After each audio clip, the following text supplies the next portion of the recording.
안녕하세요 여러분. 벌써 10월이 다가오네요. 자, 10월에는 워킹홀리데이 4분기 신청이 아직 남았잖아요. 그래서 오늘 제가 갖고 온 영상은 사유서와 계획서 생으로 읽어보기 시간입니다. 네, 처음에 영상에서 말씀드렸던 것처럼 언젠가 한 번은 계획서랑 이제 사유서를 생으로 공개를 할 생각을 가지고 있었는데요. 여러분도 워킹홀리데이를 준비하실 때 제일 어렵고 이제 고민이 많이 되고 시간을 오래 투자하시는 게 워킹홀리데이 사유서잖아요. 그래서 오늘은 제 거를 한번 생으로 읽어보고 그리고 이제 그걸 참고해서 여러분들 그냥 이런 식으로 쓰는 사람도 있구나 하는 거를 알았으면 좋겠습니다. 이제 사유서에 관한 양식이나 팁 같은 거는 제가 찍었던 그 위에 카드 달아놓을게요. 처음 영상에서 나와 있으니까요. 그거 참고해 주시고 오늘은 그냥 한번 읽어보겠습니다. 저는 이렇게 문단별로 소제목 이렇게 달아놓지는 않았고 그냥 내용을 중심으로 해서 이런 내용을 써야지 하고 하는 그 소제목을 저만 알게끔 해서 소제목을 조금 달아놓고 그 다음에 문장을 다 쓴 다음에 위에 있는 그 소제목은 지우고 해서 그냥 문단별로 이렇게 한 장을 작성을 했고요. 소제목은 따로 달지는 않았어요. 네. 그리고 제가 원래 발표 같은 거 할 때 목소리가 조금 울거든요. 좀 이해해 주시길 바랄게요. 원래 좀 발표할 때 우는 성격이어가지고. 안녕하세요. 워킹홀리데이에 지원하게 된 박성솔입니다. 어렸을 적 아빠한테 받았던 일본어 회화책 한 권을 시작으로 일본에 관심을 갖게 되었습니다. 그때부터 막연히 어른이 되면 일본에 가야지 생각하며 혼자 일본어 방과 후 수업도 들으면서 일본 문화와 언어에 대한 공부를 시작하게 되었습니다. 특히 일본 애니메이션에 푹 빠지게 되면서 자연스럽게 일본에 대한 관심을 이어왔습니다.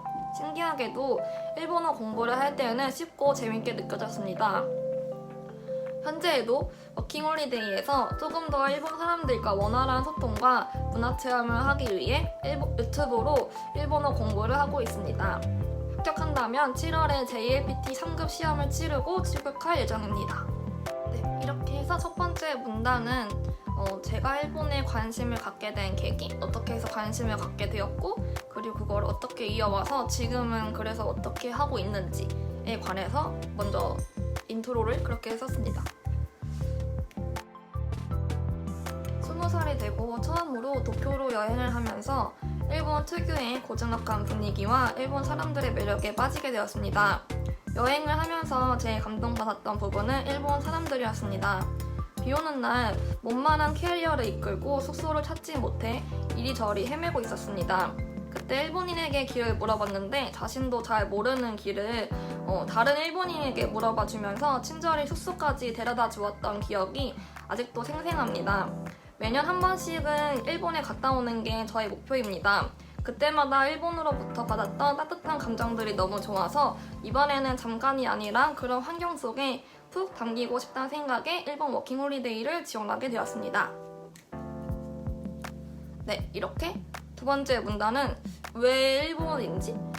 그래서 사실 워킹홀리데이가 캐나다도 있고 호주도 있고 많잖아요. 대부분 워킹홀리데이 하면은 이제 캐나다, 호주 이런 데를 많이 가는데 굳이 왜 일본이어야 하는지에 관한 그런 내용을 썼어요.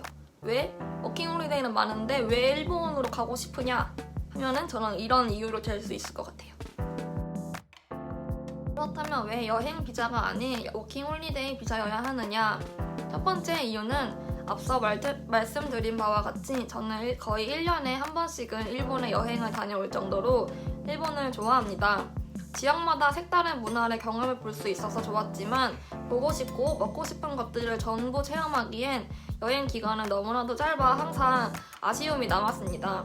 학생이었기에 여행을 갈 수 있는 계절이 한정적이어서 사계절에 일본을 보지 못했던 것이 너무 아쉬웠습니다. 또 코미케나 하나비 같은 문화 축제에 참여하고 싶었는데 때를 맞춰 갈 수 없는 것이 항상 마음속에 한으로 남아 있었습니다. 그래서 이번 워킹홀리데이를 통해서 1년 동안 일본에 머물면서 일본의 사계절의 풍경을 눈에 담고 다양한 일본 사람들을 만나며 일본을 깊게 이해하고 싶습니다. 라고 썼습니다. 첫 번째 이유는 말 그대로 홀리데이, 저에게 휴식의 시간을 선물해주고 싶어서입니다. 저는 현재 한국의 대학병원에서 근무하고 있는 간호사입니다.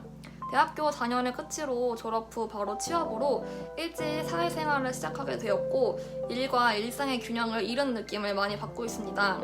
워킹홀리데이를 이용하면서 내가 어떤 사람인지 앞으로 무엇을 하고 싶은지 충분히 알아갈 수 있는 시간을 가지고 싶습니다. 이제 세 번째 문제는 왜 워킹홀리데이 비자여야 하는지. 사실 비자가 뭐 유학 비자도 있고 그냥 여행 비자로 가도 거의 90일인가 한 달 넘게는 살 수가 있잖아요. 그래서 왜 굳이 워킹홀리데이를 필요로 하는지에 관해서 좀 적었던 것 같아요. 그래서 그 이유를 두 가지로 나눠서 첫 번째는 여행으로만으로 나는 만족할 수 없다에 관해서 썼고 두 번째는 이제 휴식이 필요하다. 나에겐 휴식 시간이 필요하니까 워킹 홀리데이지 않느냐? 그래도 나는 홀리데이를 하고 싶다. 약간 그렇게 좀 감정적으로 썼던 것 같습니다. 두 번째 이유를 쓸 때는 약간 진짜 나는 이거 아니면 안 된다. 약간 이런 생각을 가지고 썼었는데요. 제가 이거를 신청할 때만 해도 되게 이제 힘든 시간이었어요. 저에게 있어서. 그냥 일적으로도 너무 힘들고 뭔가 내 삶이 없고 그렇게 항상 보냈어가지고 저는 항상 이제 일을 하면서 뭔가 집에서 가만히 있지 못하는 성격인데 이제 너무 힘들다 보니까 일, 집, 일, 집, 일, 집 이제 이런 걸 반복하게 되고 나의 그런 개인적인 시간, 제 취미를 할 수 있는 시간이 거의 없고 하다 보니까 사람이 되게 우울해지고 일에서도 굉장히 스트레스 많이 받고 병원에서의 일을 병원에 놓고 와야 되는데 사실 너무 힘들게 일을 하다 보니까 그렇게 하지 못하고 오는 게 저는 좀 힘들었거든요. 그래서 사실 도피성으로 일본 워킹홀리데이를 신청하게 된 건 맞아요. 그래서 이걸 신청해서 합격하게 된다면 병원을 벗어날 수 있지 않을까 해서 신청하게 되었습니다. 여태 앞에 다 일본이 좋아서 가고 싶어요 라고 다 말해놨는데 결과적으로는 저는 도피성이 확실합니다. 물론 지금은 어쨌든 조금 일에 대한 욕심도 조금 생겨서 조금 더 있는 걸 선택하기도 했지만 어쨌든 떠나고 싶은 건 변하지 않았어요. 어쨌든 각설하고 워킹홀리데이에 가게 된다면 하루하루의 일상을 영상으로 남겨보려고 합니다. 워킹홀리데이를 시작했을 때의 나 그리고 끝났을 때의 내가 어떤 생각을 가지고 한국에 돌아오게 될지가 기대가 됩니다. 또 그 영상을 유튜브에 올려 일본에 관심이 많은 한국 사람들에게 도움을 주고 싶습니다. 또 저와 같은 업종에 종사하는 사람들에게 잠시 쉬어가도 괜찮다고 말해주고 싶습니다. 그래서 일본 워킹홀리데이를 하면서 내가 느끼는 감정, 생각들을 공유하고 지금 하고 싶은 거 하면서 살아도 괜찮다고 다른 사람들에게 알려주고 싶습니다. 일본에서 1년간의 경험은 앞으로 나아갈 다양한 가능성을 열어줄 뿐만 아니라 새로운 도전을 두려워하지 않고 낯선 환경에도 적응할 수 있는 자신감을 얻을 수 있는 시간이 될 것입니다. 저에게 일본 워킹홀리데이라는 귀중한 경험을 할 기회를 주신다면 후회 없는 1년을 일본에서 보내고 돌아오겠습니다. 긴 글 읽어주셔서 감사합니다. 마지막 문단은 일본에서 어떤 생각을 가지고 이제 어떻게 생활을 할 것인지 그리고 결과적으로는 나는 한국에 돌아올 것이다.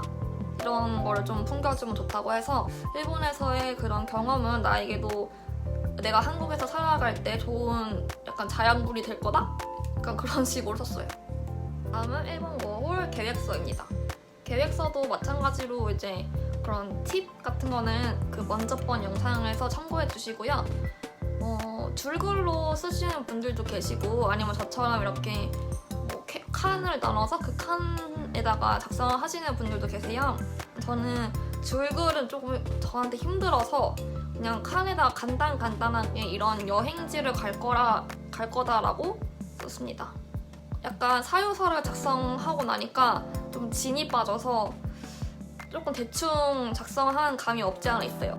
평소에 내가 일본에서 체험하고 싶었던 것들 그리고 뭐 경험해보고 싶었던 거 내가 애니메이션에서 보면서 저건 꼭 해보고 싶다 라고 하는 거 이제 그런 것들을 위주로 적었고요. 그리고 사유서에서도 그 썼던 것들, 그 코미케도 가고 싶고 하나비도 보고 싶다라고 썼었잖아요. 그래서 이제 그런 거를 넣어줘야 된다고 합니다.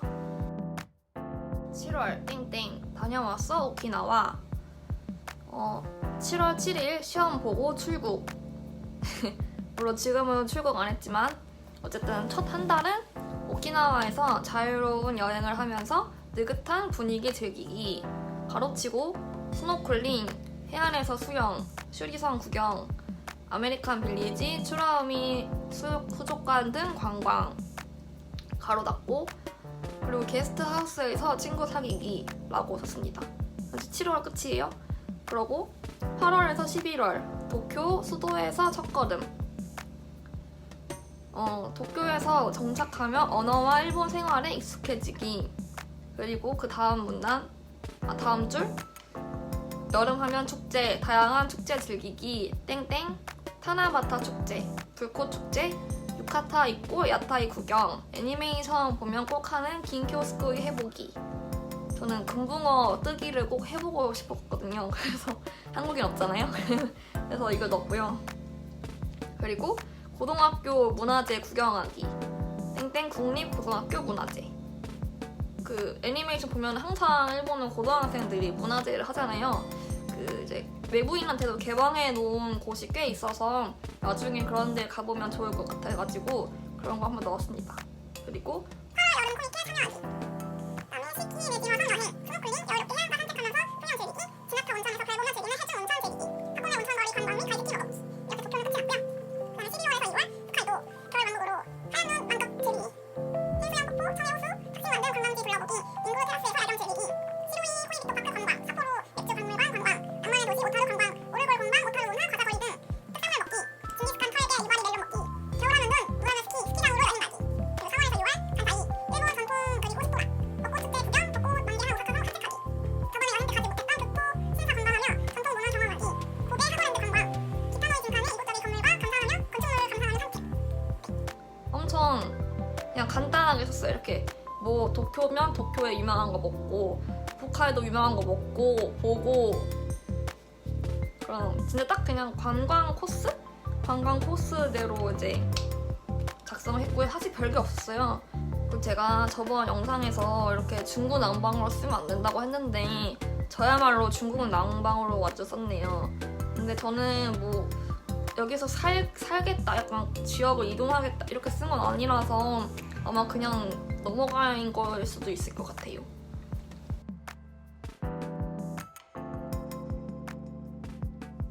네, 이렇게 해서 저의 워킹홀리데이 사유서와 계획서 내용을 모두 공개하였습니다. 네, 사실 별게 없죠? 그냥 저는 정말 진심을 담아서 썼고, 네, 여러분도 진심을 담아서 쓰면 좋은 결과가 있을 거라고 생각이 되고요. 모두 준비하시는 분들, 아직도 못 가고 계시는 분들, 생각하고 계시는 분들 전부 다 좋은 결과 있길 바라면서 저는 다음 영상에서 뵙겠습니다. 그럼 모두 안녕!